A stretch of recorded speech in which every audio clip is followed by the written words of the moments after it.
তোমরা এই দুনিয়ার জীবনটারে অনেক বড় মনে করো এটাই আসল। আল্লাহ বলে এটা আসল না, এটা নকল। আসল হচ্ছে আখিরাত, ঠিক কি না?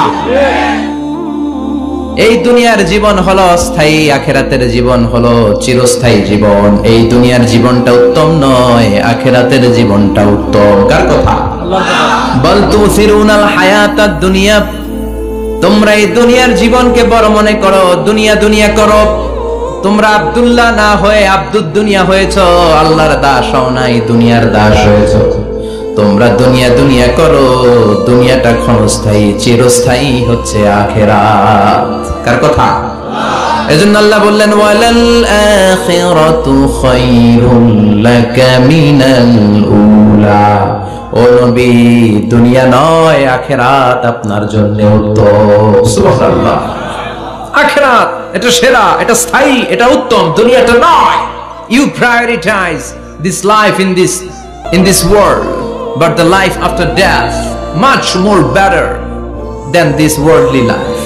এই দুনিয়াকে তুমি বড় মনে করো, দুনিয়াটাই সব মনে করো। দুনিয়াটাই সব নয়, আরো বড় জগৎ আছে না নাই? এই দুনিয়াটা আসলে একটা মোহ। এটা কি? একটা খেলার মধ্যে আমরা পড়ে আছি, মোহাচ্ছন্ন, লোভাতুর হয়ে আছি।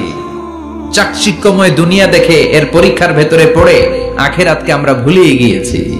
আর আল্লাহ বলেছেন দুনিয়া নয়, শ্রেষ্ঠ হলো আখিরাত। ওই আখিরাতের জন্য তোমরা সামান জোগাড় করো। চিল্লায় বলেন ঠিক কি না? আবার আল্লাহ বললেন এই দুনিয়ার জীবনটা হলো মাতাউল গুরুর, ওয়া মাল হায়াতুদ দুনিয়া ইল্লা মাতাউল গুরুর। দুনিয়ার জীবনটা হলো সাময়িক ভোগের সামগ্রী, সাময়িক ভোগের বিষয়। আজ আছে কাল নাই, হাতের ময়লা ঝেড়ে দিলে সব শেষ, ঠিক কি না? আবার আল্লাহ বললেন এই দুনিয়ার জীবন হলো লাইবুন ওয়া লাহবুন, ওয়া মাল হায়াতুদ দুনিয়া ইল্লা লাইবুন ওয়া লাহবুন। দুনিয়ার জীবন হলো খেল তামাশা, মরলে সব শেষ হয়ে যাবে। চিল্লায় বলেন ঠিক কি না? ওরে এভবের রঙ্গ হবে যে ভঙ্গ, সবই সাধেরই অঙ্গ তোমার মাটিতে মিলাবে, জন্মিলে মরিতে হবে, ঠিক কি না? মাটিতে মিলিয়ে যাবে, কিচ্ছু থাকবে না, লাশ হয়ে যাবে, খুঁজেও পাওয়া যাবে না। আবার আল্লাহ বললেন এই দুনিয়ার দৃষ্টান্ত হলো কামা ইন আনজালনাহু মিনাস সামা। এই দুনিয়ার জীবন আকাশ থেকে পাঠানো পানির মতো। এই পানি দিয়ে দুনিয়াতে গাছ হয়, একদিন গাছগুলো মরে যায়, ভুসি হয়ে যায়। বাতাসের এক ঝাপটায় ভুসিগুলো কই যায়, খুঁজেই পাওয়া যায় না, ঠিক কি না? কোথায় যে চলে যাবে দুনিয়ার জীবন, খুঁজেই পাওয়া যাবে না। টিকে থাকবে, অবশিষ্ট থাকবে, আজীবনের জন্য অপেক্ষা করবে একটা কাল, সেটা হচ্ছে আখিরাত। চিল্লায় বলেন ঠিক কি না? আমরা লোভের মধ্যে পড়ে আছি, মোহাচ্ছন্ন। কখন যে ডাক চলে আসবে আমরা জানি। চিল্লায় বলেন জানি। ওমাল হায়াতুদ দুনিয়া ইল্লা মাতাউল গুরুর। দুনিয়ার জীবনটা এটা ভোগের সামগ্রী, আজ আছে কাল নাই। কখন যে চলে যেতে হবে কেউ জানি না। আপনাদের এই মাহফিলে আসার আগ দিয়ে এই কিছু সামনে কি রাস্তা যেন বলে এটাকে, এই করুলিয়া বাস স্ট্যান্ডের এদিকেই আমার প্রাইভেট কার যখন যাচ্ছে, আমরা যখন যাচ্ছি, হুট করে আরেকটা গাড়ি এসে একজনকে ধাক্কা মারলো। হুন্ডা গেল একদিকে, সে গেল একদিকে। হঠাৎ দেখি মাথা দিয়ে ফিনকি দিয়ে রক্ত বেরোচ্ছে, আবছা অন্ধকার, গাড়ির আলোতে দেখা যাচ্ছে ফিনকি দিয়ে রক্ত, এরকম রাস্তার পাশ দিয়ে রক্ত বেয়ে বেয়ে পড়ছে। মুহূর্তের মধ্যে এক ধাক্কায় নাই। তার কত চিন্তা ছিল, কত প্ল্যান ছিল জীবন নিয়ে। সুন্দর সংসার করবে, বাবা মার মুখ খুশি করবে, সমাজের জন্য অনেক কিছু উপহার দিবে, সামনে নির্বাচন আসতেছে, এটা নিয়ে তার মাথায় টেনশন ছিল না? কে আসবে ক্ষমতায়, কত উৎসব, কত আমেজ, কিন্তু নাই, সব ভঙ্গ করে দিল কে? আজকে রাতে আমাদেরও এরকম ঘটতে পারে কি পারে না? এই মাহফিল থেকে সহি সালামতে বাসায় ফিরতে পারবো, গ্যারান্টি লেটার আছে নাকি? আরো আধা ঘন্টা বাঁচবো, গ্যারান্টি? আরো 10 মিনিট শ্বাস যেটা নিলাম এটা ফেলতে পারবো, গ্যারান্টি? কথা বলেন। আমাল হায়াতুদ দুনিয়া ইল্লা মাতাউল গুরুর। আল্লাহ বললেন এটা ভোগের সামগ্রী। এই দুনিয়ার জীবন খেল তামাশার জীবন, মোহের জীবন। মোহের ভেতরে পড়ে আখিরাতকে তোমরা ভুলে গিয়েছো। দুনিয়া আসল নয়, আসল হলো আখিরাত, ঠিক না? এই দুনিয়ার জীবনটা হলো 4টা স্বর্ণের টুকরার 3টা লাশের মতো। মনোযোগ দিয়ে শুনবেন, কয়টা স্বর্ণের টুকরা? লাশ কয়টা? বনি ইসরায়েলের জামানাতে 3 যুবক ভাগ্যের সন্ধানে, ভাগ্য চেঞ্জ করার জন্য কাজের সন্ধানে তারা বের হয়েছে। পথিমধ্যে গুপ্তধন পেয়েছে, 4টা স্বর্ণের টুকরা পেয়েছে 3 জন। কয়জন? কয়টা স্বর্ণের টুকরা? 4টা স্বর্ণের টুকরা পেয়ে মহা খুশি, খুশিতে বাকবাকুল। কে আমাদেরকে পায়? আজকে স্বর্ণের টুকরা ভাগ করে আমরা অনেক ধনী হয়ে যাব। এক বন্ধু বলল, পেটে অনেক ক্ষুধা লেগেছে, আগে বাজার থেকে খাবার নিয়ে আয়, তারপরে 3 জন বন্ধু মিলে 4টা স্বর্ণের টুকরা ভাগ করে নিয়ে যাব। এক বন্ধুকে বাজার থেকে রুটি কিনে আনানোর জন্য পাঠিয়েছে। বাকি 2 বন্ধু এবার বসে বসে পরামর্শ করে, ওইটারে যদি মেরে ফেলতে পারি ভাগ বটোয়ারার দরকার নাই, তুই নিবি 2টা, আমি নিব 2টা। সহজ হয়ে গেল না? ও নিবে 2টা, এ নিবে 2টা, আর ওটার মেরে ফেলবো। যেটা রুটি আনতে গেছে সেটা মনে মনে ভাবে, রুটিতে যদি বিষ মিশাতে পারি। কি মিশাতে পারি? আর ওই 2টারে যদি খাওয়াইতে পারি তাহলে সব আমার, গোটা দুনিয়া আমার, দুনিয়াকে মজা লেলো, দুনিয়া তোমার। যে চিন্তা ওই কাজ। রুটির মধ্যে বিষ মেখে এনে বন্ধুদের কাছে দিয়েছে। 2 বন্ধু মিলে ওইটারে ঘুষান শুরু করছে। ঘুষাইতে ঘুষাইতে শেষ, একটা শেষ, উইকেট একটা পড়ছে। কয়টা? আর আছে উইকেট কয়টা? ওই 2 উইকেট। কয় ক্ষুধা লাগছে এটারে মারতে, অনেক কষ্ট হয়েছে, আগে খাইয়া লই। আগে কি করি? ওই 2টা মিলে বিষ মাখানো রুটি খেতে শুরু করেছে। বিষ খাওয়ার পর ওই 2 উইকেটও শেষ। কেউ নাই, 3টাই লাশ হয়ে পড়ে আছে, 4টা স্বর্ণের টুকরা পাশে পড়ে আছে। এটাই হলো দুনিয়ার জীবন। চিল্লায় বলেন ঠিক কিনা? এজন্য আল্লাহ বললেন, গোলাম থাকতে আসো নাই, চলে যাবা। কুল্লু নাফসিন যায়িকাতুল মাউত সুম্মা ইলাইনা তুরজাউন। সবাইকে মরতে হবে, কেউ থাকবে না। এই পৃথিবীতে প্রাণ নিয়ে যারা আগমন করার সুযোগ পেয়েছে সবাই মরবে। আজ হোক কাল, আগে হোক পরে, সবাইকে যেতে হবে। চিল্লায় বলেন ঠিক কি না? আবার আল্লাহ বললেন, আইনামা তাকুনু ইউদরিকুমুল মাউত। যেখানেই থাকো না কেন মৃত্যু তোমাদেরকে ছাড়বে না। মৃত্যু তোমাদেরকে সাক্ষাৎ করবে, মৃত্যু তোমাদেরকে খুঁজে বের করবে। যদিও সুদূর আকাশ পানে, পালাও সেথায় লাগিয়ে সিঁড়ি। আকাশের উপরে যদি বিশাল সিঁড়ি লাগিয়ে 4র্থ আকাশে চলে যান, চাঁদের মধ্যে বাড়ি করেন, মঙ্গল গ্রহে বাড়ি করেন, ওই জায়গায় মালাকুল মাউত আপনারে খুঁজে পাবে না। চাঁদেও খুঁজে পাবে। মঙ্গল গ্রহে যদি যান, স্যাটেলাইট, আমাদের একটা বঙ্গবন্ধু স্যাটেলাইট চ্যানেল লঞ্চ করা হয়েছে না, ওইখানে গেলে তো আর নাই মালাকুল মাউত। কথা বলে আল্লাহ বললেন, ওয়াজাআত সাকরাতুল মাউত বিল হক। মৃত্যুর কষ্ট তোমাদের ছাড়বে না, যেখানেই তোমরা থাকো না কেন মৃত্যু ঠিকই তোমাদের পাকড়াও করবে। চিল্লায় বলেন ঠিক কি না? আবার মৃত্যুর একটা নির্ধারিত সময় আছে। ওই সময় যখন আসে 1 সেকেন্ড আগেও আসে না, পরেও আসে না। কার কথা? লিকুল্লি উম্মাতিন আজালুন ফাইযা জাআ আজালুহা লা ইস্তাখিরুনা সাআতাও ওয়ালা ইস্তাকদিমুন। মৃত্যুর জন্য একটা নির্ধারিত টাইম আছে। টাইমটারে বেঁধে দিয়েছে কে? ওই টাইমটা যখন চলে আসে 1 সেকেন্ড আগেও আসে না, 1 সেকেন্ড পরেও আসে না, অন টাইম আসে। কিভাবে আসে? On time. কথা বলেন, সবাই বলেন অন টাইম। আরো জোরে বলেন, death will come on time, death never late. মৃত্যু যখন আসে অন টাইমে আসে। নির্ধারিত একটা সময় আসে, ওই সময়ের আগেও আসে না, পরেও আসে না। 1 সেকেন্ড আগেও আসবে না, পরেও আসবে না। মনে করেন আপনাকে রব্বুল আলামিন 60 বছরের হায়াত দিয়েছে, আপনার বয়স এখন 50 বছর, আরো বাকি কয় বছর? এখন গোটা বিশ্বের সবাই মিলে যদি আপনারে মারতে চায়, কিছু করতে পারবে নাকি? কথা বলেন। আবার রব্বুল আলামিন আজ রাত 12টায় আপনার হায়াত কেড়ে নিবে। মালাকুল মাউত এসে রূহ কবজ করবে। দুনিয়াতে আর থাকার কোনো পারমিশন আপনার নাই, থাকার কোনো সুযোগ নাই। গোটা বিশ্বের সবাই মিলে যদি আপনারে রাখতে চায়, রাখতে পারবে নাকি? কথা বলেন। চলে যেতে হবে। এই পৃথিবীতে আসার একটা সিস্টেম থাকে, যাওয়ার কোনো সিস্টেম নাই। ঠিক কি না? আসার সময় আগে আসছে আমার দাদা, তারপর আমার বাবা, তারপরে আমি, তারপরে আমার ছেলে, তারপরে আমার নাতি, তারপরে তার ছেলে। ঠিক কি না? তার মানে আসার একটা সিরিয়াল আছে, যাওয়ার কোন সিরিয়াল আছে নাকি? কথা কম নাকি সিস্টেম দাদা আগে আসছে, দাদাই আগে যাবে, নাতি যেতে পারবে না? কথা বলেন। দাদার আগে নাতি মরে, এরকম আছে না নাই? মায়ের আগে মেয়ে যায়, আছে না নাই? মুরব্বী বাজানেরা বেঁচে থাকে, আমাদের মতো যুবক গুলো অ্যাক্সিডেন্টে মারা যায়, আছে না নাই? আবার অসুস্থরা বেঁচে থাকে, সুস্থরা মরে যায়, আছে না নাই? হাসপাতালে রোগীগুলো বেঁচে থাকে, ডাক্তার মরে যায়, আছে না নাই? উখিয়াতে তো ডাক্তার মরে না, দিকেও ডাক্তার মরে, ওনারা না বাঁচায় মানুষরে? হ্যাঁ হ্যাঁ, আল্লাহ বাঁচায়, ডাক্তার হচ্ছে ওয়াসিলা। চিল্লা এখন ঠিক কিনা? তার মানে এই দুনিয়ার থেকে চলে যাওয়ার কোনো সিরিয়াল থাকে না, মরে যাওয়ার সিরিয়াল থাকে না, আসার একটা সিরিয়াল থাকে, যাওয়ার কোনো সিরিয়াল থাকে না। কি বলেন? জোরে বলেন।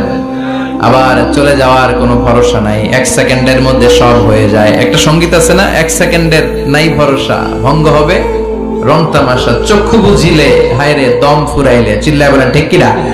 এই গানের যিনি সিঙ্গার ছিলেন, আমরা তখন ছোট, ফিরোজ শাহ বা ফিরোজ শাহ নামের, এক সেকেন্ডের নাই ভরসা, ভঙ্গ হবে রং তামাশা, চক্ষু বুঝিলে হায়রে দম ফুরাইলে। এই গানটা উনি গাইতে গাইতে স্টেজে মারা গিয়েছিলেন। দেখেন নাই? মুরব্বীরা জানবেন। তার মানে মৃত্যুর গান গেতে গেতে অনেকে মৃত্যুবরণ করে, এরকম আছে না নাই? অনেকে খাওয়ার টেবিলে বসে মারা যায়, আছে না নাই? ফুটবলার ফুটবল খেলতে খেলতে মরছে, দেখেন নাই? ক্রিকেট খেলতে খেলতে মইরা যায়, আছে না নাই? রেসলিং খেলতে খেলতে মারা যায়, দেখেন নাই? হ্যাঁ, এরকম ভিডিও দেখা যায় যে প্রতিপক্ষকে রেসলিং খেলায় মারতে মারতে শেষ, এখনই জিতে যাবে, হঠাৎ করে তাকায় কিচ্ছু বোঝে না, হঠাৎ করে জমিনে উল্টে পড়ে যায়, রেফারি এসে মাটিতে বাড়ি মারে, আর লড়ে না, আছে না? রেফারি কি করে?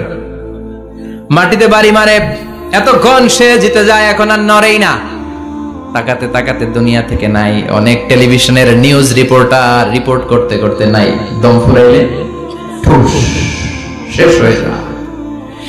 অনেকে অ্যাক্সিডেন্টে মরে, সড়ক দুর্ঘটনায়, অনেকে বিমান দুর্ঘটনায় মরে, আকাশে মরে না? অনেকে পানিতে ডুবে মরে, অনেকে আগুনে পুড়ে মরে, অনেকে ক্রস ফায়ারে মরে, আছে না নাই? আবার অনেকে রাত্রিবেলা বিছানায় ঘুমোতে যায়, সকালে আর ওঠে না। কত ধরনের মরণ! আল্লাহ তুমি আমাদেরকে ভালো মরণ দিও, ইমানি মরণ দিও।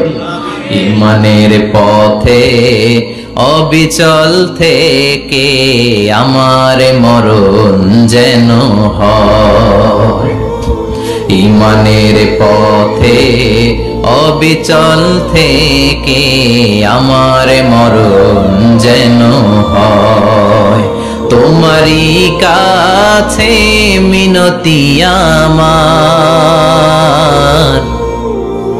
তোমারই কাছে মিনতি আমার, মহামহিম দয়াময়। ইমানের পথে অবিচল থেকে আমার মরণ যেন হয়। চিল্লায় পড়ে না আমিন? তার মানে কে কোথায় মরবো আমরা কেউ জানি নাকি? ওমা তাদরি নাফসুম বিআইয়ি আরদিন তামুত, কোন জায়গায় মরবা, কখন মরবা কেউ আমরা জানি না, কিন্তু মরবো সবাই জানি, ঠিক কি না? কুল্লু নাফসিন যায়িকাতুল মাউত, প্রত্যেকটি আত্মার মৃত্যুবরণ করতে হবে, এটা আমরা সবাই জানি। The most certain thing in life is death, but the most uncertain thing in our life is the time of death. এই জীবনের সবচেয়ে সুনিশ্চিত বিষয় হলো মরণ, সবচেয়ে অনিশ্চিত বিষয় হলো মরণের সময়। চিল্লায় এখন ঠিক কিনা? মরবো যে আমরা সবাই জানি, কিন্তু কোথায় মরবো আমরা কেউ জানি? জানি আমরা? সবাইকেই মরতে হয়, জন্মালেই মরতে হবে, চলে যেতে হবে, থাকা যাবে না। এটাই হলো পৃথিবীর পদ্ধতি। জীবনের সবচাইতে নির্মম ঘটনা হচ্ছে মরণ, সবচাইতে ভয়ঙ্কর অভিজ্ঞতা। কোন প্রাণীর জন্য সর্বোচ্চ এবং সবচাইতে ভয়ঙ্কর অভিজ্ঞতা হচ্ছে মৃত্যু। এবং এত ভয়ঙ্কর অভিজ্ঞতা, এই অভিজ্ঞতাটা কারো কাছে শেয়ার করে যাওয়া যায় না। মরার সময় কেউ বলে যেতে পারছিল আমার মরতে এমন লাগছে, কইতে পারছে? কেমন লাগছে বলতে পারে? বলা যায় না। তার আগেই চলে যেতে হয় শৈশব, কৈশোর, যৌবন, বার্ধক্য, প্রৌঢ়ত্ব, হ্যাঁ, বয়সের ছাপ, কালো চুল দাড়ি সাদা হয়ে যাওয়া, দাড়ি চুলে শুভ্রতা, দুর্বলতা। This is the circle of life. ছোট্ট ছিলাম, বড় হলাম, সিঙ্গেল ছিলাম, ডাবল হলাম, তারপরে বাবা হলাম, তারপরে শ্বশুর হলাম, তারপরে নানা হলাম, তারপরে চলে যেতে হবে। This is the circle of life. চিল্লায় বলেন ঠিক কিনা? এই যে মুরব্বীরা, দাড়ি পাকা মুরব্বী যারা আছে, আপনারা কি মনে করছেন মায়ের পেট থেকে এরকম মুরব্বী হয়ে বেরিয়েছিল? কিরকম বের হয়েছিল? তারাও ওয়া ওয়া করেছে। এরাও ফিডার খাইতো, এই চাচারা খাই নাই? এরাও ফিডার খেত, এরাও মায়ের বুকের দুধ খেত, এরাও ছোট্ট বাচ্চাদের মতো গরমকালে পানির মধ্যে ডুবাইতো। স্কুল ফাঁকি দিয়ে বাচ্চারা ডুবায়, আছে না নাই? উখিয়াতে এরকম নাই? ছোট্ট বাচ্চা ছিল, বড় হলো, বার্ধক্যে উপনীত হলো। This is the circle of life. চলে যেতে হবে।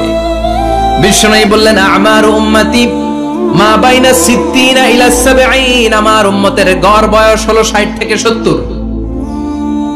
এই উম্মতের গড় বয়স কত?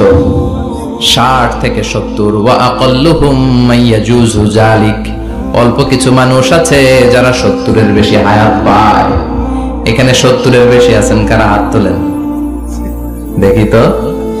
কয়জন? একজন, দুইজন, তিনজন। মাশাআল্লাহ, আল্লাহ আরো হায়াত দেখ। আল্লাহ এদেরকে আরো হায়াত দারাজ করুক। চিল্লায় বলেন আমিন। তার মানে আমার উম্মতি মা বাইনা 60 ইলা 70। বিশ্বনবী বললেন এই উম্মতের গড় বয়স 60 থেকে 70, আর 70 এর বেশি হায়াত পাবে। ওয়া আকাল্লুহুম মাইয়াজুজু যালিক। 70 এর বেশি পাবে হাতে গোনা, গুনে বের করে ফেলা যায় একজন, দুইজন, তিনজন। বাকি সব 60 এর আগে নাই। ঠুস। চিল্লা এখন ঠিক কিনা? বাংলাদেশের গড় হায়াত কত মানুষের? 60। বিশ্বনবীর কথার সাথে মিলে গেছে। চিল্লায় পড়েন সুবহানাল্লাহ। এই জন্য বিশ্বনবী বলেন, এই যে মুরব্বীদের দাড়ি পাকে, এই যে রাস্তায় অ্যাক্সিডেন্ট হয়, এই যে ক্যান্সারে আক্রান্ত হয়ে লোকজন মারা যায়, তার উপরেও কি টনক নড়ে না? এরপরেও কি বিবেকে ধরে না যে তোমাকে চলে যেতে হবে? আকসিরু যিকরা হাযিমিল লাযযাত। জীবনের সব স্বাদকে পানসা করে দেয় ওই মরণকে স্মরণ করো। মরণকে স্মরণ করলে জাহান্নাম বরণ করা লাগে না। চিল্লায় বলেন ঠিক কিনা? আবার আল্লাহ বললেন, গোলাম, স্পেশাল একজন ফেরেশতা আমি মরণের জন্য সিলেক্ট করলাম, নাম মালাকুল মাউত। তাকে আমরা আজরাইল বলে চিনি। এই মালাকুল মাউত তার বাহিনী নিয়ে নির্ধারিত টাইমে গোটা বিশ্বের সব মানুষের রূহ কবজ করে। অন টাইম নাকি দেরি করে? মালাকুল মাউত আগেও আসে না, পরেও আসে না। সুবহানাল্লাহ পড়েন। সাইয়েদনা সুলাইমান আলাইহিস সালামের জামানাতে ওনার এক ওয়াজির ছিল, মন্ত্রী। ওই মন্ত্রীকে নিয়ে উনি বৈঠক করতেন। ওনার সময় উনি মালাকুল মাউতের সাথে বৈঠক করতেন। শুনতেছেন? আপনাদের মনোযোগ আছে তো? উনি বৈঠকে বসেছেন, মালাকুল মাউত বসা, ওয়াজিরও বসা। হঠাৎ মালাকুল মাউত ওয়াজিরের দিকে বড় বড় চোখ করে তাকাচ্ছেন। বড় বড় চোখ করে তাকানোতে ওয়াজির ভয় পেয়েছে। হঠাৎ মালাকুল মাউত চলে গেল। ওয়াজির বলে, ও সুলাইমান আলাইহিস সালাম, এই যে লোকটা বড় বড় চোখ করে আমার দিকে তাকালো, এটা কে? সাইয়েদনা সুলাইমান বলে, হাদা মালাকুল মাউত। যে বর্ণনাটা বলছি এটা হাদিস না, এটা হচ্ছে ইসরাইলিয়া, জিউস ট্র্যাডিশন। কোরআন হাদিসের সাথে কোনো দ্বন্দ্ব নাই, তাই বর্ণনা করা যাবে। বিষ্ণু বলেছেন, বাল্লিগু আন্নি ওয়ালাউ আয়া। আবার বলেছেন, ওয়া হাদিসু আন বনি ইসরাঈল ওয়ালা হারাজ। বনি ইসরাইলের ট্র্যাডিশন বর্ণনা করো, জিউস ট্র্যাডিশন বর্ণনা করো, এতে কোনো সমস্যা নাই। ওয়াজির বলে, ও সাইয়েদনা সুলাইমান, বড় বড় চোখ করে যে তাকালো লোকটাকে? সাইয়েদনা সুলাইমান বলে, হাদা মালাকুল মাউত, এটা মৃত্যুর ফেরেশতা। ওয়াজিরের কলিজায় পানি নাই। এটা কি ফেরেশতা? শুনে তো পিলে চমকে গিয়েছে। কয় কি? মালাকুল মাউত তো আমার চিনে ফেলাইছে, বাড়ি চিনে ফেলছে আমার খবর আছে। সাইয়েদনা সুলাইমান আলাইহিস সালাম জিনদেরকে দিয়ে কাজ করাতেন, মেঘমালাকে দিয়ে কাজ করাতেন, বিশাল সিংহাসন নিয়ে পৃথিবীর প্রাচ্য থেকে পাশ্চাত্যে ঘুরে বেড়াতেন। সাইয়েদনা সুলাইমানকে ওয়াজির বলে, ও সুলাইমান, মেঘমালাকে আদেশ করে দেন, আমি আর এই ফিলিস্তিনের ভূখণ্ডে থাকতে চাই না। আকাশের মেঘমালার উপরে আমারে বসিয়ে দেন, আর বলে দেন আমারে নিয়ে যেন আকাশের মেঘমালা হিন্দুস্তানের ওই দূর পর্বতে রেখে আসে। আকসা আল হিন্দ, হিন্দের সবচেয়ে দূরবর্তী জায়গায় যেন আমারে রেখে আসে। সাইয়েদনা সুলাইমান বললেন, আকাশের মেঘ যাও, আমার ওয়াজিরকে নিয়ে হিন্দুস্তানের একটা উপদ্বীপে রেখে আসো। রেখে আসা হলো। কিছুক্ষণ পর মালাকুল মাউত সাইয়েদনা সুলাইমানের কাছে হাজির। সাইয়েদনা সুলাইমান বললেন, ও মালাকুল মাউত, কই ছিলা? কই, একটু আগে হিন্দুস্তান থেকে আপনার ওজিরের রূহ কবজ করে আসছি। সুবহানাল্লাহ পড়েন। এটা আবার কেমন কথা, তুমি ওইখানে গেলা কেন? কয়, রব্বুল আলামিন কিছুক্ষণ আগে আমার কাছে পয়গাম পাঠিয়েছে, যাও সাইয়েদনা সুলাইমানের ওয়াজিরের রূহটা কবজ করো। কবজ করার জায়গা হলো হিন্দুস্তানের উপদ্বীপ। কোন জায়গায়? মালাকুল মাউত এসে দেখে সুলাইমান নবীর সাথে মিটিং করে। ওয়াজির কার সাথে মিটিং করে? সুলাইমান নবীর সাথে। কিন্তু ফরমানে লেখা রূহ কবজ করতে হবে কোথায়? হিন্দুস্তানে। সুবহানাল্লাহ বলেন না? এজন্য বড় বড় চোখ করে আমি তাকিয়েছি আর মনে মনে ভাবলাম, টাইম তো নাই, কারণ মৃত্যু তো অন টাইমে হতে হয়। এখনই ওর রূহ কবজ করতে হবে। কেমন করে ওইখানে যাবে আমি জানি না, আমি আগে চলে যাই। মালাকুল মাউত চলে গেল, যে দেখে ওই জায়গায় ওয়াজিরও হাজির। সাথে সাথে রূহ কবজ করে আল্লাহর কাছে চলে গিয়েছে। পড়েন সুবহানাল্লাহ। এজন্য আল্লাহ বললেন, মালাকুল মাউত আমি নির্ধারণ করে দিয়েছি, পৃথিবীর প্রতিটি মানুষ মালাকুল মাউতকে দেখবে, চাক্ষুষ দেখবে, ভালো হলেও দেখবে, খারাপ হলেও দেখবে। কার কথা? ভালো মানুষ যদি হয়, আল্লাহওয়ালা যদি হয়, ইসলাম প্রিয় যদি হয়, ডানপন্থী যদি হয়, মৃত্যুর সময় মালাকুল মাউত আলা সূরাতি শাবিন আলা আহসানি সূরা, একজন যুবকের আকৃতিতে চমৎকার ধবধবে সাদা একটা জুব্বা পরে, জান্নাত থেকে জান্নাতি কাফন নিয়ে, হানুত মিন হানুতিল জান্নাহ, জান্নাতের সুগন্ধি নিয়ে মুমূর্ষু রোগীর মাথার সামনে এসে বসে যায় আর দেহটার ইঙ্গিত করে বলে, ইয়া আইয়াতুহান নাফসুত তাইয়্যিবা, ও পবিত্র আত্মা। আরেক বর্ণনায় এসেছে, ইয়া আইয়াতুহান নাফসুল মুতমাইন্নাহ, ও প্রশান্ত আত্মা, উখরুজি ইলা মাগফিরাতিম মিনাল্লাহ, আল্লাহর ক্ষমার দিকে বের হয়ে আসো। উখরুজি ইলা মাগফিরাতিম মিনাল্লাহি ওয়া রিদওয়ান, আল্লাহর ক্ষমার সন্তুষ্টির দিকে রূহটা বের হয়ে আসো। স্মুথলি বলার সাথে সাথে মুমিনের দেহ থেকে রূহটা বের হয়ে আজরাইলের হাতে চলে যায়। স্মুথলি বলার সাথে সাথে স্বাচ্ছন্দ্যে আনন্দে মুমিনের দেহ থেকে রূহটা সা করে বের হয়ে মালাকুল মাউতের হাতে এসে পড়ে। পড়েন সুবহানাল্লাহ। আল্লাহ এমন মৃত্যু তুমি আমাদের নসিবে রেখে দিও, চিৎকার করে পড়েন আমিন। আর যারা ইসলাম মানে নাই, আর যারা কোরআন মানে নাই, আর যারা দিন কায়েমের আন্দোলন করে নাই, দিনকে ভালোবাসে নাই, বাম আর রামপন্থী ছিল, নাস্তিক ছিল, ইসলাম বিরোধী ছিল, তাদের কাছেও মালাকুল মাউত আসে কি আসে না? চিল্লায় বলেন, আসে কি আসে না? তাদের কাছেও আসে, কিন্তু আলা সূরাতি আকবাহি রাজুল, একজনের চেহারা যত ভয়ঙ্কর হতে পারে, যত নিকৃষ্ট হতে পারে, এরকম ভয়ঙ্করতম নিকৃষ্ট দুর্গন্ধওয়ালা একটা চেহারা নিয়ে আসে। রিজলাহু ফিল আরদ, পা থাকে জমিনে, রাসুহু ফিস সামা, হাদিসের বর্ণনা, পা দুইটা জমিনে, মাথা আকাশে। এসে ধমক দিয়ে জালিমের মাথার সামনে এসে বলে, ইয়া আইয়াতুহান নাফসুল খাবিসা, হে পাপাত্তা, হে অপবিত্র আত্মা, উখরুজি ইলা সাখাতিল্লাহি ওয়া গাদাবিহি, আল্লাহর রাগের দিকে, আল্লাহর অসন্তুষ্টির দিকে বের হয়ে আয়। মালাকুল মাউতের এই অর্ডার পাওয়ার সাথে সাথে রূহটা কিন্তু বের হয় না। মুমিনের রূহকে ডাক দিলে যেমনি স্মুথলি বের হয়, কাফিরের রূহ এভাবে বের হয় নাকি? কথা বলেন। রূহটা ডানে যায়, ফাতাতাফাররাক, একবার রূহটা ডানে যায়, আবার রূহটা বায়ে যায়, আবার সামনে যায়, পায়ে যায়, হাতের মধ্যে ঢুকে ডানে বায়ে যায়। মালাকুল মাউত আবার ধমক দিয়ে বলে, ইয়া আইয়াতুহান নাফসুল খাবিসা, পাপাত্তা, বের হয়ে আয়। রূহটা আবার ডানে যায়, বায়ে যায়, সামনে যায়, পেছনে যায়। এবার খপাস করে মালাকুল মাউত রূহকে ধরে টান মারে।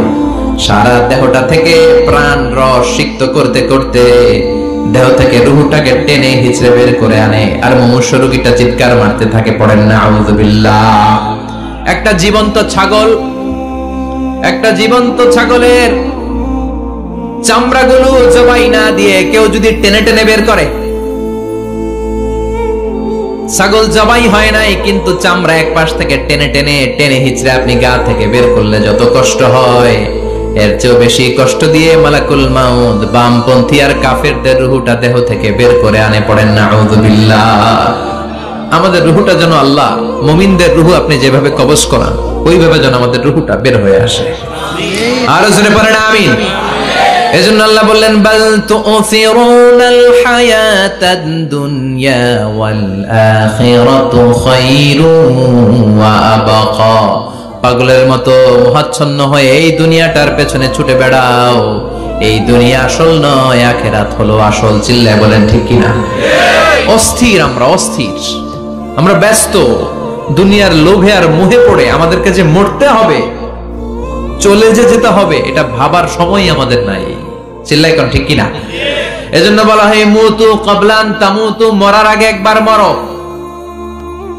হাসিবু ক্বাবলান তুহাসাবু আলাইক, তোমার হিসাব কিয়ামতের দিন করার আগে তুমি তোমার হিসাব করো।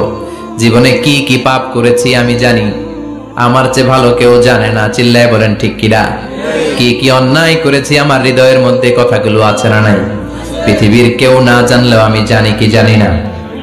পৃথিবী না জানুক আমি তো জানি, আমি কি পাপ করেছি হায়। পৃথিবী না জানুক আমি তো জানি, আমি কি পাপ করেছি হায়। আমার পাপের করলে বিচার, বাঁচার উপায় নাই আমার। দয়াময় প্রভু মাফ করো আমায়, মাফ করো আমায়। পড়েন আমি আরো জোরে আমিন।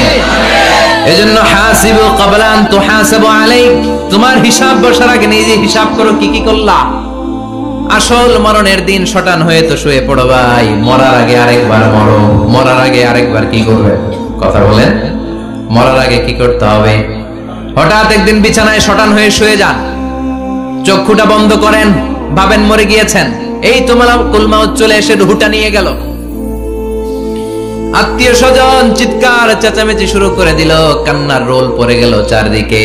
মাইকের মধ্য দিয়ে, মসজিদের মাইকে অ্যানাউন্স হয়, অমুক এলাকার নিবাসী অমুক ভাই আমাদের মধ্যে দুনিয়ায় নাই, তার জানাজা হবে এশার নামাজের পর। সবাই এসে রুহের মাগফিরাত করে, সবাই আপনারে দেখতে আসবে, কেঁদে কেঁদে লোকজন আপনারে কবর দিতে আসবে। চিল্লায় বলেন ঠিক কিনা?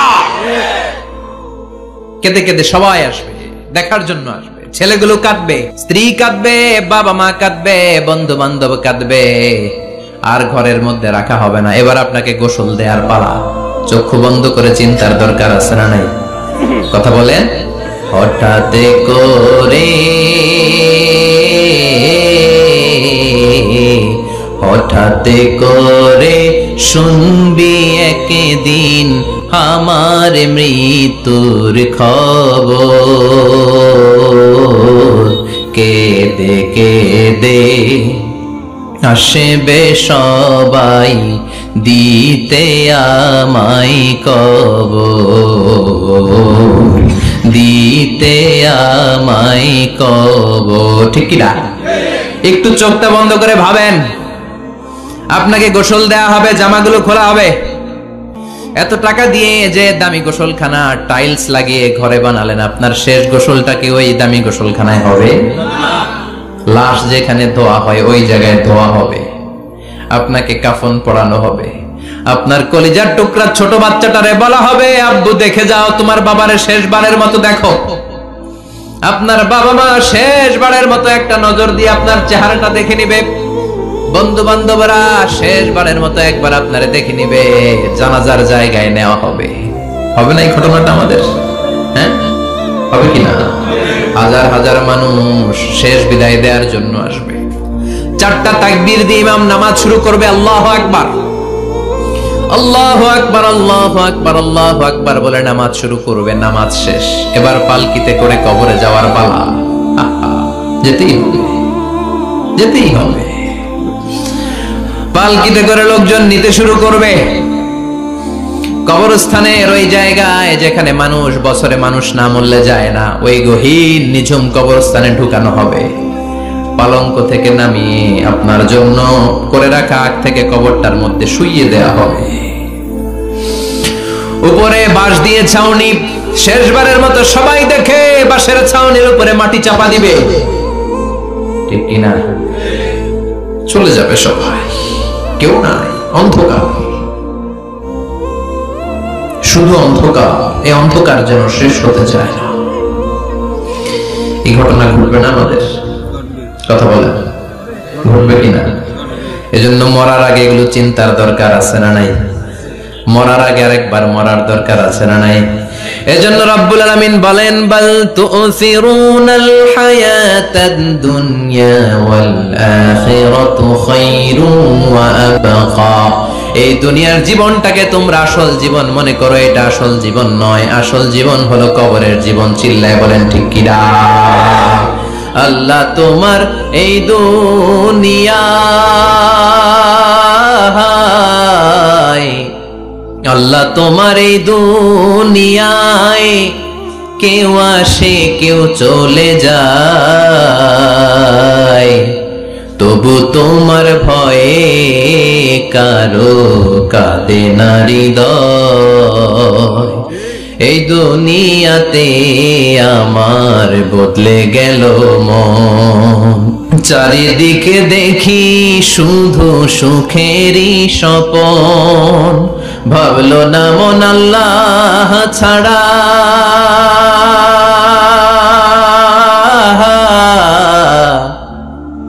ভাবলো না মন আল্লাহ ছাড়া নেই কোনো উপায়, তবু তোমার ভয়ে কারো কাঁদে না হৃদয়। ঠিক কিনা? আসে আর চলে যায়। প্রতিদিন মাইকে অ্যানাউন্স শুনি, অমুক এলাকার অমুক লোক নাই, দাদা গেল, বাবা গেল, বড় ভাই গেল, আত্মীয় স্বজন গেল, আমাকেও যেতে হবে, এই চিন্তা মাথায় নাই। চিল্লায় এখন ঠিক কিনা? এজন্য লাইফটা হলো one time, one chance, second কোনো চান্স আপনাকে দেয়া হবে নাকি? কাফেররা বলবে, ইয়া রাব্বি আরেকটা সুযোগ দেন, লাউ আন্না লানা কাররা ইয়ানি মাররা, আল্লাহ আরেকটা সুযোগ যদি পেতাম দুনিয়াতে ভালো করে আসতাম। আল্লাহ বলবেন, ইন্নাহা কালিমাতুন কাইলুহা, এটা শুধু তাদের মুখের কথা, তাদেরকে আবার সুযোগ দিলেও তারা কিচ্ছু করবে না। চিল্লায় এখন ঠিক কিনা? এজন্য একটা চান্স আমরা পেয়েছি, এই দুনিয়ার ওয়ান চান্সে আমরা ভয় পাবো একজনকে। চিল্লায় বলেন তিনি কে? আল্লাহ। এজন্য যেতে আমাদেরকে হবে, এই মরণ থেকে পালানোর কোনো সুযোগ কেউ পালাতে পারে নাই। এই মরণ হলো আখিরাতের প্রবেশদ্বার। মরণ নামক পালকিতে চড়ে আমরা কবরের ভেতরে ঢুকি। মরণ হলো প্রথম পর্ব, কবর হলো দ্বিতীয় পর্ব। যেরকম ঠিক কিনা? এজন্য বিশ্বনবী বললেন, আল কবর রাউদাতুম মিন রিয়াদিল জান্নাহ আও হুফরাতুম মিন হুফারিন নার। কবর হলো কারো জন্য জান্নাতের বাগান, কারো জন্য জাহান্নামের গর্ত। আমরা বলি, আল্লাহ আমাদের কবরটারে জান্নাতের বাগান বানাও। আর জোরে পড়েন আমিন। আবার বিশ্বনবী বললেন, ইন্নাল কবরা আউয়াল মানজিল মিন মানাজিলিল আখিরাহ। কবর হলো আখিরাতের মানজিলগুলোর প্রথম মানজিল। আখিরাতে একটার পরে একটা অনেকগুলো স্টেশন আপনাকে পার হতে হবে। প্রথম স্টেশনটার নাম হলো কবর। প্রথম স্টেশনের নাম কি? এই কবর নামক স্টেশনে যদি আপনি মাফ পেয়ে যান, সামনের সব স্টেশনগুলোতে মাফের ব্যবস্থা করবে কে? আল্লাহ। আর কবর নামক স্টেশনে যদি ধরা খেয়ে যান, আপনার মায়ের আছে না নাই?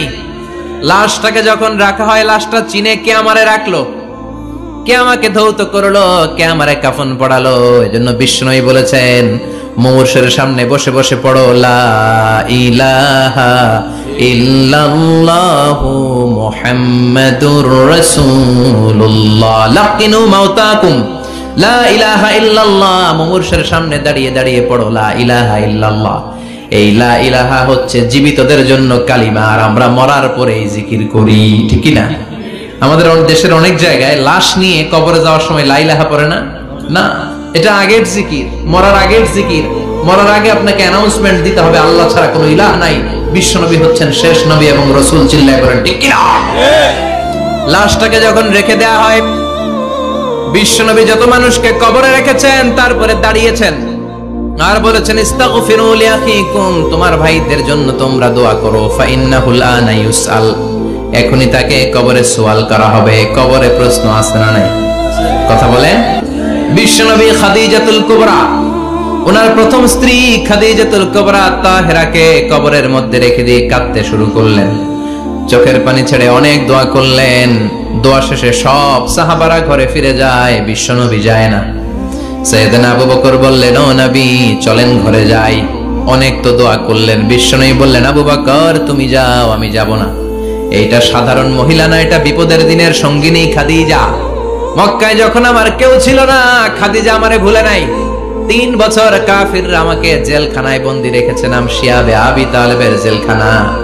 আমার স্ত্রী ওই জেলখানার জীবনেও আমারে ছাড়ে নাই, আমার সাথে 3 বছর খাদিজাও জেল খেটেছে। এই একটাই মহিলা, যেই মহিলাকে আল্লাহ আরশের উপর থেকে সালাম দিয়েছে, মহিলাটার নাম খাদিজা। আল্লাহু আকবার। আমার সব সন্তান আল্লাহ খাদিজার পেট থেকে দিয়েছে। ফাতেমাতুজ জোহরা খাদিজার মেয়ে, জাইনাব খাদিজার মেয়ে, উম্মে কুলসুম খাদিজার মেয়ে, রুকাইয়া খাদিজার মেয়ে, আবুল কাসেম বিশ্বনবীর ছেলে খাদিজার ছেলে, আব্দুল্লাহ যাকে তাইয়্যিব এবং তাহের নামে আমরা চিনি, সেও খাদিজার ছেলে। সুবহানাল্লাহ। ও আবু বকর, আমার এই কলিজার টুকরা প্রিয়তমা খাদিজারে রেখে দিয়ে কেমনে বাসায় যায়? তুমি যাও, আমি দাঁড়িয়ে থাকবো। এখনই মুনকার নাকির এসে খাদিজারে প্রশ্ন করবে, আমি দেখবো খাদিজা উত্তর দিতে পারে কিনা। আর প্রশ্নের উত্তর যদি ভুল করে ফেলে, কবরের উপর থেকে আমি নিজে প্রশ্নের উত্তর দিয়ে দেব। এজন্য কবরের আযাব থেকে বিশ্বনবী পানাহ চেয়েছেন। বিশ্বনবী বলেছেন, আল্লাহুম্মা ইন্না নাউযু বিকা মিন আযাবিল কবর। ও আল্লাহ, কবরের আযাব থেকে তুমি আমাদেরকে বাঁচাও। পড়ে না আমিন। কবরে মুমিনদেরকে 4টা প্রশ্ন করা হবে, কাফিরদেরকে 3টা প্রশ্ন। চিৎকার করে বলেন, মুমিনের প্রশ্ন কয়টা? আর জোরে বলেন। প্রথম প্রশ্ন, মার রব্বুক, তোর রবের নাম কি? আমরা কি বলবো? আল্লাহ আমারে রব, এই রবি আমার সব, দমে দমে তনু মনে তারি অনুভব। আল্লাহ আমারে রব, এই রবি আমার সব। পড়েন আমিন। দ্বিতীয় প্রশ্ন, আমার দিন, উত্তর দিনের নাম কি? ধর্মের নাম কি? তৃতীয় প্রশ্ন, মান হাযার রাজুল, এই লোকটা কে? আমরা বলবো মুহাম্মদ সাল্লাল্লাহু। 3টা প্রশ্নের উত্তর যখন আপনি কবরে করে দিতে পারবেন, অতিরিক্ত একটা প্রশ্ন, ওয়ামা ইলমুক, এই যে 3টা প্রশ্নের উত্তর পাল্লা, কেমন করে উত্তর জানলা? কোত্থেকে শিখেছো? নকল করে আনছো কাফনের কাপড়ে? পরীক্ষার হলে নকল আছে না নাই? হাতে নকল আছে না? পায়ে নকল, মুজার ভিতরে নকল আছে না নাই? মোবাইলে নকল আছে না নাই? নকল থেকে আল্লাহ তুমি বাঁচাও। আরো আসতে কোন আমিন। কিভাবে জানলা? কেমন করে 3টা প্রশ্নের উত্তর শিখলা? What is the source of your knowledge? তথ্যসূত্র কি? আপনাকে বলতে হবে, আমি যেই কিতাবটা থেকে শিখেছি কিতাবটার নাম কি? চিল্লায় বলেন কি নাম? এই কিতাবটা হলো কোরআন। আপনাকে বলতে হবে, কোরআন থেকে আমি শিখেছি, বিশ্বনবীর হাদিস থেকে আমি শিখেছি। 4টা প্রশ্নের উত্তর যখন পারবেন, ফেরেশতারা বলবে, আহলান সাহলান, খুশ আমদেদ, কংগ্রাচুলেশন, বাহ বাহ, তুমি তো চমৎকার পেরেছো। ফায়ুফসাহু লাহু কবরুহু 70 যিরাআন, মুমিন বান্দার কবরটা 70 হাত লম্বা করে দেয়া হবে। ইফতাহু লাহু বাবুন ইলাল জান্নাহ, জান্নাতের দিকে তার কবর থেকে একটা দরজা বানিয়ে দেয়া হবে। জান্নাতের সুঘ্রাণ, ঠান্ডা বাতাস এসে তার কবরের ভিতরে ঢুকতে শুরু করবে। ইউলবাসু লিবাস মিন আহলিল জান্নাহ, জান্নাতীদের পোশাক তার গায়ের মধ্যে পরিয়ে দেয়া হবে। আল্লাহু আকবার। আর বলা হবে, নাম কানাউমিল আরুস, বাসর রাতে বর যেমনি কনেকে নিয়ে ঘুমিয়ে যায়, তুমিও একটা ঘুম দাও। আলহামদুলিল্লাহ পড়ে মুমিন বান্দা আনন্দের একটা ঘুম দিবে। ইসরাফিলের সিংগার আওয়াজ ছাড়া পৃথিবীর কোনো কিছুই তার আগে ঘুম ভাঙতে পারবে না। আল্লাহ আমরাও যেন সেদিন কবর একটা মজার ঘুম দিতে পারি, তুমি তৌফিক দাও। জোরে বলেন আমিন। এবার বামপন্থী নাস্তিক আর কাফেরদের পালা, ইসলাম বিদ্বেষীদের পালা, আলেম ওলামাদের শত্রুদের পালা, ইসলামকে যারা বিজয়ী শক্তি হিসেবে মানতে পারে নাই তাদের পালা। চিল্লায় কোন ঠিক কিনা?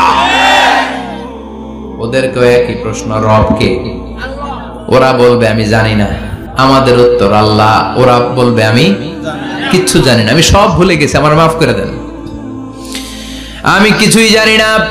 তবে আমি ইসলাম বিরোধীদের সাথে চলতাম, যারা ইসলাম রে বাস দিত আমি তাদের সাথে স্লোগান দিতাম। এরকম ডাকাইত আছে না নাই? দ্বিতীয় প্রশ্ন, আমার দিন, তোমার ধর্মের নাম কি? কয় আমার ধর্ম নাই, আমার ধর্ম কর্ম নাই, আমি খালি দুনিয়া কে মজা ले लो, দুনিয়া তোমারই है, আমি খালি দুম্মা চলে দুম, আছে না নাই? আমি শুধু মौज মাস্তিতে ব্যস্ত ছিলাম, আমার দুনিয়া নাই, দিন নাই, আখিরাত নাই, রবকে আমি জানি না, ধর্মকে জানি না।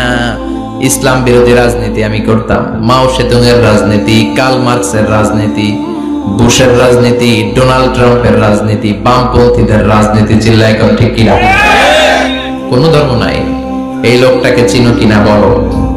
বিশ্বনবীর চেহারা দেখিয়ে বলা হবে এই লোকটাকে, কয় জানি না। এরে আমি মানতাম না, এরে আমি গালি দিতাম। এরকম জাহান্নামের নরকীট আর পিতৃ পরিচয়হীন জারদ সন্তান বাংলার দেশেও আছে না নাই? এই মহামানবটাকে গালি দিয়ে পৈশাচিক আনন্দ পায়। পত্রিকায় লিখে, ব্লগের মধ্যে লিখে, ইন্টারনেটে কার্টুন বানিয়ে বানিয়ে পৈশাচিক ফুর্তি করে। এগুলো জাহান্নামের কীট, এগুলো জারদ সন্তান, বাপ মায়ের ঠিক নাই। আমার নবীরে যারা গালি দেয়, এগুলোর বাপ মায়ের ঠিক আছে? এগুলোর কোনো গোড়া আছে? এগুলোর কোনো শেকড় আছে? এগুলো আগাছা চিৎকার করে বলো ঠিক কিনা? বলবে আমি জানি না, ফেরেশতারা বলবে দাঁড়া আমরা জানি। তোর সাথে কেমন আচরণ করতে হবে আমাদেরকে ট্রেনিং দিয়েছে কে? এবার শুরু হবে মাইর। কি শুরু হবে? কথা বলেন, মাইর। ফায়ুদরাবু বিমা তারিকা মিন হাদিদ, লোহার হ্যামার দিয়ে শুরু হবে মাইর। এক একটা হ্যামারের বাড়িতে মাথাটা ফেটে চূর্ণ বিচূর্ণ হয়ে যাবে, দেহটা জমিনের ভেতরে 70 গজ দেবে যাবে, ওর চিৎকারে কবরস্থানটাও থারথার করে কাঁপবে। আবার জমিনকে বলা হবে ইলতাইমি, চাপা দে। জমিনে ঢুকে যাওয়ার পরে জমিনের এই পাশ থেকে একটা চাপা, মাটি চাপা, বাম দিক থেকে মাটি চাপা, দুই চাপায় ডান দিকের পাজর বায়ে চলে যাবে, বাম দিকের পাজর ডানে চলে আসবে, ওর চিৎকারে কবরস্থানটা থারথার করে কাঁপবে। আল্লাহ এই ধরনের পরিস্থিতি থেকে তুমি আমাদেরকে বাঁচাও। আরো চিৎকার করে বলেন আমিন। এজন্য কবরের এই প্রস্তুতি নেওয়ার দরকার আছে না নাই? কোরআনের পক্ষে থাকার দরকার আছে না নাই? ইসলামের পক্ষে থাকার দরকার আছে না নাই? ইসলামী আন্দোলনের সাথে থাকার দরকার আছে না নাই? ইসলামের বিজয় চাওয়ার দরকার আছে না নাই? যে লোক ইসলামের বিজয় চায় না, যে লোক চায় না ইসলাম দিয়ে দেশ শাসিত হোক, যে লোক চায় না কোরআনটা সংসদ ভবনে নেতৃত্ব দেয়, তার অন্তরে ঈমান থাকতে পারে নাকি? চিল্লায় বলেন পারে? যে ঈমান প্রয়োজনে জ্বলে ওঠে না, যে ঈমান সত্যের কথা বলে না, যে ঈমান প্রয়োজনে জ্বলে ওঠে না, যে ঈমান সত্যের কথা বলে না, যে ঈমান বাস্তবে নাই, যে ঈমান অন্তরে নাই, মুখে শুধু ফাঁকা বলি, কি করে তারে বলো ঈমানে বলি, কি করে তারে বলো ঈমানে বলি, কি করে তারে বলো ঈমানে বলি, ঠিক না? যে ঈমান দিন কায়েমের আন্দোলনের ধার ধারে না, যে ঈমান লেবাসধারী কোরআন হাদিস তাও পড়ে না, যে ঈমান খাজার নামে মাজার করে ফুলুস কামাই, আছে না নাই? উখিয়াতে নাই? উখিয়াতে মাজার আছে নাকি? সাগর পারে এগুলো থাকে, এগুলোর সাথে ইসলামের সম্পর্ক আছে? কথা বলেন আছে? যে ঈমান খাজার নামে মাজার গড়ে ফুলুস কামাই, যে ঈমান শিরকিয়াতের আমল করে ভীত না হয়, যে ঈমান বাস্তবে নাই, যে ঈমান ময়দানে নাই, মুখে শুধু কথার কলি, কি করে তারে বলো ঈমানে বলি, কি করে তারে বলো ঈমানে বলি, কি করে তারে বলো ঈমানে বলি, চিল্লায় বলেন ঠিক কিনা? এজন্য ঈমানের দাবি হচ্ছে অন্যায়কে প্রতিরোধ করতে হবে, হকের পক্ষে থাকতে হবে। এটাই তো মুমিন, যে ইসলামকে বিজয়ী শক্তি হিসেবে দেখতে চায়, যে কোরআনের আইন চায়, যে কোরআনের রাজ চায়, চিল্লায় বলেন ঠিক কিনা? এজন্য আমরা আল্লাহর কাছে কামনা করি, আল্লাহ তুমি আমাদেরকে ঈমানের মৃত্যু দাও, তুমি আমাদেরকে কবরের সব প্রশ্নগুলো সহজ করে দাও, পড়ে না আমিন। আরো জোরে পড়ে না আমিন। এজন্য আল্লাহ বললেন বাল তুসিরুনাল হায়াতাদ দুনিয়া ওয়াল আখিরাতু খায়রুন ওয়া আবাকা। ও আমার গোলাম, দুনিয়ার এই জীবনটাকে তোমরা আসল জীবন মনে করো, এই জীবন কিন্তু আসল জীবন না। আসল জীবন হলো আখিরাতের জীবন। কোন ঠিক কিনা? এই জন্য মৃত্যু থেকে যতই পালাও, পালিয়ে বেঁচে থাকতে পারবা নাকি? পারা যাবে? চিল্লায় বলেন। কোন নবীরা পারছে? আদম আলাইহিস সালাম মৃত্যু থেকে বেঁচে গেছে না? মরছে? কথা বলেন না। উনি পৃথিবীর একমাত্র মানুষ যিনি জানতেন যে উনি কতদিন বাঁচবেন। সুবহানাল্লাহ। উনি জানতেন উনি কতদিন বাঁচবেন। কেন আল্লাহ জানালেন? এর কারণ মৃত্যু কি এটা উনি জানেই না, কেমনে মরে দেখেই নাই, কষ্ট কি জানে না। আমরা আমাদের দাদাকে মরতে দেখেছি, বাবাকে মরতে দেখেছি, মামাকে মরতে দেখেছি, মরণের কত কষ্ট আমরা দেখি, এজন্য ভয় আছে না নাই? আদম আলাইহিস সালামের দাদা আছে নাকি? বাবা, মামা, খালু, শালা আছে নাই? এজন্য মৃত্যু যে কেমন এটা উনি জানতেন না। এজন্য আল্লাহ জানিয়ে দিলেন, আদম পৃথিবীতে তুমি 1000 বছর বাঁচবে। আলফু সানা। লাম্মা খালাকাল্লাহু আদম ওয়া কানা তুলুহু 60 যিরাআন। বুখারীর বর্ণনা, সাইয়েদনা আদম আলাইহিস সালামকে বানানোর পরে আল্লাহ 60 হাত লম্বা বানালেন। কয় হাত? 60। জোরে বলেন, আরো জোরে। 60 হাত লম্বা। এরপরে ওনার ঔরসে পৃথিবীতে যত নারী আসবে, পুরুষ আসবে রূহের জগতে, সবগুলো রূহকে বসিয়ে দিলেন বৈঠকে। সুবহানাল্লাহ। বিশাল কনফারেন্স রুম। আমরাও ছিলাম না? আমাদের রূহটাও ছিল। সাইয়েদনা আদম বললেন, আল্লাহ এরা কারা? আল্লাহ বললেন, আদম এগুলো সব তোমার সন্তান। সাইয়েদনা আদম অবাক দৃষ্টিতে, অপলক নয়নে নিজের সন্তানদের রূহগুলো দেখতেছিলেন। দেখতে দেখতে হঠাৎ একটা রূহকে ভালো লেগে গেল। বললেন, আল্লাহ এটা কার রূহ?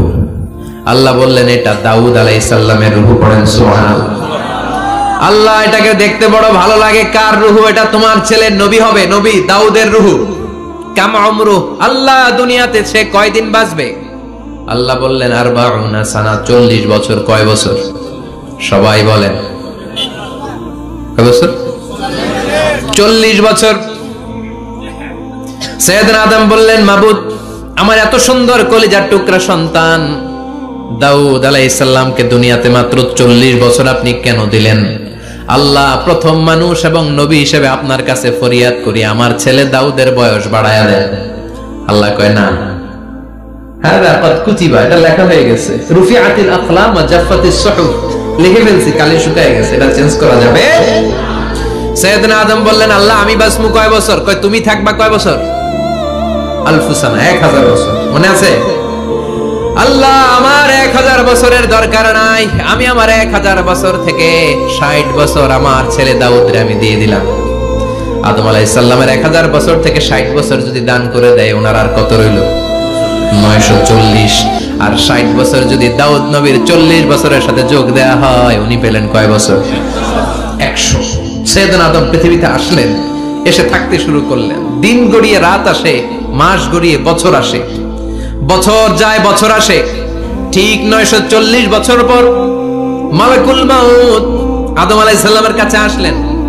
বললেন, আনা মালাকুল মাউত উকিলা বিকুম, আপনাদের জন্য আল্লাহ আমাকে বানিয়েছে রূহ কবজ করতে। ও আদম, আবুল বাশার, পৃথিবীর প্রথম মানব, প্রথম নবী, আপনার সময় শেষ, রেডি হন। কি হন? খেলা শুরু হবে, এখনই রূহ কবজ করে নিয়ে যাব। সাইয়েদনা আদম বলে, এখন আসছো কেন? আমার আরো 60 বছর বাকি আছে। মালাকুল মাউত বলে, না, আপনি রূহের জগতে আল্লাহর কাছে আপনার সন্তান দাউদকে কয় বছর দিয়েছিলেন? 60 বছর। এজন্য 940 বছর আপনার জন্য লেখা। আমি এখন আপনার রূহ কবজ করতে চাই। সাইয়েদনা আদম বলে, আমি মানি না, আমি কাউরে দেই নাই। 60 বছর আমি দেই নাই, আমি আরো বাঁচবো, আমি আরো বাঁচবো, 60 বছর আমি বাঁচবো, আমি দেইতেই নাই। মিয়া যাও। মালাকুল মাউত আল্লাহর যে বলে, আল্লাহ দেয় নাই বলে, আসলে ভুলে গেছে। আসলে আফাতুল ইলমি আন নিসিয়ান, মানুষ ভুলে যায়, মানুষ বড্ড ভুলে যায়। আমরা অনেক সময় খাইয়াও কই খাই নাই। অনেক কিছু আপনি দিছিলেন কিন্তু ভুলে যাই। গলার নিচ দিয়ে নামার পরে কই তুমি কিচ্ছু দেও নাই, আছে না নাই? নাসিয়া আদম ফানাসিয়া বানু, আদম আলাইহিস সালাম ভুলে গেছেন, তাই আমরাও ভুল করি, ঠিক কি না? এজন্য আমাদের নেতারাও বলে এটা দেব ওটা দেব, নির্বাচনের পর সব ভুলে যায়, আছে না নাই? ওই যে আদম আলাইহিস সালাম ভুলছে, আমরাও ভুলে যাই, ওনাদের দোষ কি? ভুলে যায়, বেমালুম ভুলে যায়। আল্লাহ বললেন মালাকুল মাউত আর জোরাজুরি করো না, 940 নয়, ঠিক 1000 বছর পরে আদমের কাছে যাবা, আমি আমার আদমের ভাগ্যে এই জিনিসটাই রেখে দিয়েছিলাম রে মালাকুল মাউত, আমি আগ থেকে এটাই রেখেছি, আমি জানতাম সে বলে যাবে, চিল্লায় কোন সুবহানাল্লাহ। তার মানে পৃথিবীর সবচাইতে লম্বা মানুষ, 60 হাত লম্বা, এত শক্তিশালী আদম আলাইহিস সালাম শ্রীলঙ্কাতে প্রথম নেমেছিলেন, এক লাফ দিলে আধা মাইল চলে যেতেন, সুবহানাল্লাহ। কি লম্বা মানুষ, থাকতে পারছে? কথা নাই, ঘুমে ধরছে, শেষ করে দেই, হ্যাঁ আরো কয়েক মিনিট চলবে, চলবে চলবে, তাকবীর দেন, লিল্লাহি তাকবীর। আদম আলাইহিস সালাম চলে গেলেন, ওনার পরের নবী ইদ্রিস আলাইহিস সালাম, উনি মরে নাই, ইদ্রিস আলাইহিস সালাম মরছে, কে বলছে? উনিও মরেছেন। তবে ওনার মৃত্যুর আজীব এক ঘটনা আছে, অনেক লম্বা কথা। এক ফেরেশতার সাথে ওনার বন্ধুত্ব হয়েছিল, বলেছিলেন আমি আকাশ দেখতে চাই, আল্লাহর কাছে অনুমতি চাই। আল্লাহ বলল ঠিক আছে, ইদ্রিসকে আকাশে ঘুরাও। প্রথম আকাশে ঘুরলেন, দ্বিতীয় আকাশে ঘুরলেন, তৃতীয় আকাশে ঘুরলেন, চতুর্থ আকাশে ঘুরলেন। ইন দ্য মিন টাইম চতুর্থ আসমানে মালাকুল মাউত পৃথিবীর দিকে নেমে আসছিল। ওই ফেরেশতা বলে মালাকুল মাউত আপনি কই যান? মালাকুল মাউত বলে একটু আগে আল্লাহ ফরমান জারি করেছে, চতুর্থ আসমানে আমার নবী ইদ্রিসের রূহ কবজ করো। সুবহানাল্লাহ। আমি বললাম আল্লাহ আপনার পাঠানো নবী সাইয়েদনা ইদ্রিস থাকে দুনিয়ায়, চতুর্থ আসমানে পামু কই? আল্লাহ কয় কথা নাই, দৌড় দে। আমি দৌড় দিলাম, এসে দেখি ইদ্রিস আলাইহিস সালাম এখানে রেডি। সুবহানাল্লাহ। ওয়া রাফা'নাহু মাকানান আলিয়্যা। ইদ্রিস আলাইহিস সালামের রূহ কবজ দুনিয়ায় হয় নাই, চতুর্থ আকাশের মধ্যে হয়েছে। একটু চিৎকার করে পড়বেন সুবহানাল্লাহ। এরপরে সুলাইমান আলাইহিস সালাম, উনি তো মরে নাই, মরছে? উনি জিন চালাইতে, উনিও মরবে? শক্তিশালী একজন নবী ছিল, উনি মালাকুল মাউতকে বলেছিলেন মালাকুল মাউত আমার মৃত্যুর সুয়াইয়া সামান্য কিছু আগে আমারে বইলো, আমার একটা কাজ আছে। মালাকুল মাউত মৃত্যুর কিছু সময় আগে এসে বলল সুলাইমান টাইম ইজ আপ, সময় শেষ, অল্প কিছু সময় বাকি, কি করবেন করেন। সাইয়েদনা সুলাইমান জিনদেরকে ডাকলো, ও জিনেরা বিশাল একটা প্রজেক্ট আছে, প্রজেক্টে কাজ শুরু করো। আর কিছু জিনকে বলল চারদিকে গ্লাস ফিটিং করা একটা রুম বানাও। সাইয়েদনা সুলাইমান আলাইহিস সালাম গ্লাস ফিটিং করা রুমের ভেতরে ঢুকলেন। এই রুমে ঢোকার দরজা নাই, হাতে একটা লাঠি নিলেন, কি নিলেন? লাঠির মধ্যে ভর করে দাঁড়িয়ে রইলেন আর জিনদের দিকে তাকিয়ে রইলেন। জিনেরা এত বদমাশ ছিল, সাইয়েদনা সুলাইমান দাঁড়িয়ে না থাকলে কাজ করতো না, ছিল ফাঁকিবাজ। কি ছিল? দাঁড়ায় না থাকলে আজও লোকজন কাজ করতে চায় না, ঠিক কিনা? মালিক দাঁড়ায় থাকলে ঠিকই কাজ হয়ে যায়। সুলাইমান আলাইহিস সালাম লাঠির মধ্যে ভর দিয়ে দাঁড়িয়ে রইলেন আর বললেন কাজ করো। জিনেরাও কাজ শুরু করলো। ওদিকে মালাকুল মাউত